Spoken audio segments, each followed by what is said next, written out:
पोद्दार साहब, आपको ये भी यहाँ पर एश्योर करना होगा, और बड़ा चूंकि अहम सवाल है और गंभीर सवाल है, चूंकि ये आरोप इससे पहले जब आप नीतीश कुमार से अलग थे, दूर थे, तब आप उन पर लगाते थे, हालांकि जब साथ में सरकार मिलकर बन गई तब बंद हो गया।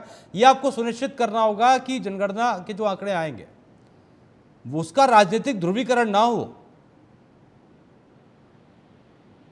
देखिए, आपने नीतीश कुमार जी की बात कही, इसमें आप देखें जो अभी हमारे वर्तमान में उप मुख्यमंत्री बिहार के सम्राट चौधरी जी हैं, उनका बयान था जब महागठबंधन की सरकार थी और विपक्ष के नेता थे सम्राट चौधरी जी उस समय में, तो उन्होंने कहा था कि जो आप 2 लाख के देने की बात करते हैं EWS को, उसको 5 लाख कीजिए, तो इन जातियों को आगे बढ़ाने की बात कही। उस समय भी हम लोगों ने समर्थन दिया।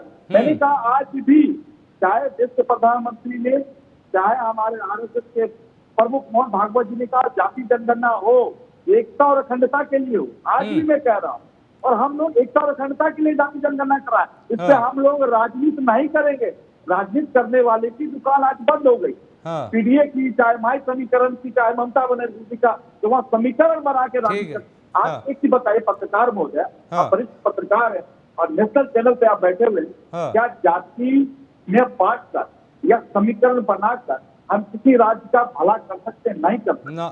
आज हम थोड़ा सा बैक में चलते हैं। आज जब हम अंग्रेजों से लड़ाई लड़ने के लिए तैयार हुए, तिवारी जी बैठे, जब अंग्रेजों से लड़ाई लड़ने के लिए तैयार हुए तो हमारे लोग जातियों में बटे थे, हर जाति में बटे हुए थे। तो हमारे जो महापुरुष थे, स्वतंत्रता सेनानी थे, फ्रीडम फाइटर थे, उन्होंने कहा कि पहले तो हम अपने लोगों को शिक्षा की बात करें, हम लोग अपने लोगों को राजनीति की बात सिखाएं, फिर उनको हम समझाएं कि सत्ता क्या होती है।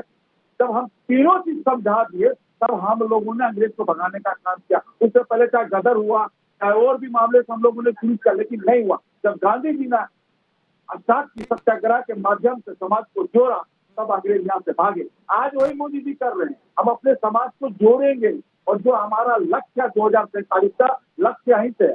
तो पहले जब हम अपने समाज को जोड़ लेंगे तब की आर्थिक स्थिति अच्छी हो जाएगी। और मैं कहता हूँ बार बार हिंदू राष्ट्र किसे कहते हैं, ये मत समझना कि हिंदू ही हिंदू का राष्ट्र रहेगा। नहीं, हिंदू राष्ट्र इसी को कहते हैं कि हर व्यक्ति की आय 15 लाख रुपया होनी चाहिए, हर व्यक्ति का छत का मकान होना चाहिए, घर में 4 चक्के की गाड़ी हो, हर व्यक्ति का अपना आत्मनिर्भर हो। अशोक जी, अब जरूरी ये भी है, क्योंकि अभी तो आ रहा हूँ राणे साहब, आपके पास भी आ रहा हूँ, अपनी बात पूरी रखिएगा।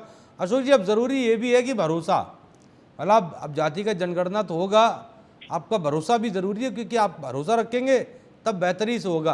अब चूंकि सवाल ही है ना, और मैं इसलिए पूछ रहा हूँ, आपकी मुस्कुराहट बिल्कुल सही है कि अब चुनाव होते हैं तो चुनाव आयोग को आप लोग लपेटे में ले लेते हैं। अभी जातिगत जनगणना होगी, मुझे नहीं लगता कि बिना किसी विवाद के शांति से हो जाए। नहीं, देखिए अभी सुप्रीम कोर्ट जाने की आ रहा हूँ राणे साहब, पोद्दार साहब आ रहा हूँ, ये अशोक जी से सवाल है। मैं एक सेकंड में खत्म कर देता हूँ, प्लीज थोड़ा जल्दी। इनके ही नेता ने ट्वीट किया, मैं नाम भूल गया हूँ, इनके एक नेता ने ट्वीट किया, समाजवादी के वरिष्ठ नेता है, कि मैं सुप्रीम कोर्ट जाऊंगा, सुप्रीम कोर्ट की निगरानी में होनी चाहिए। ठीक, चलिए, ओके, पहले भी कहा, आज भी कर रहा हूँ। ठीक, अशोक जी ओवर टू यू, सॉरी, जवाब दीजिए। जी भाई, देखिए हमारे राष्ट्रीय अध्यक्ष जो नायक की भूमिका में आज अम्बेडकर के साथ आधा चेहरा लगाकर पहला चरण की आज भारतीय जनता पार्टी ने फैसला करके दिए के आज ऐलान करना पड़ा, करना पड़ा। सच्चाई ये है, जब जनगणना होगी तो हमारी पैनी निगाह जनगणना पर रहेगी। जनगणना में क्या रिजल्ट आता है, यदि जनगणना में उसके आधार पर समाज में उनको आगे बढ़ाने के लिए हर तरह के प्रयास हम करते रहेंगे। और जब तक पूरा का पूरा अधिकार नहीं मिल जाएगा हमारे समाज को, हमारे पिछड़े समाज को, दलित समाज को, और ऐसे हर समाज को, सब समाज को, जो जहाँ जैसी स्थिति होगी वैसी स्थिति बनेगी, उस तरह से उसको आरक्षण में और तमाम योजनाओं में उसको जो है शामिल करना होगा।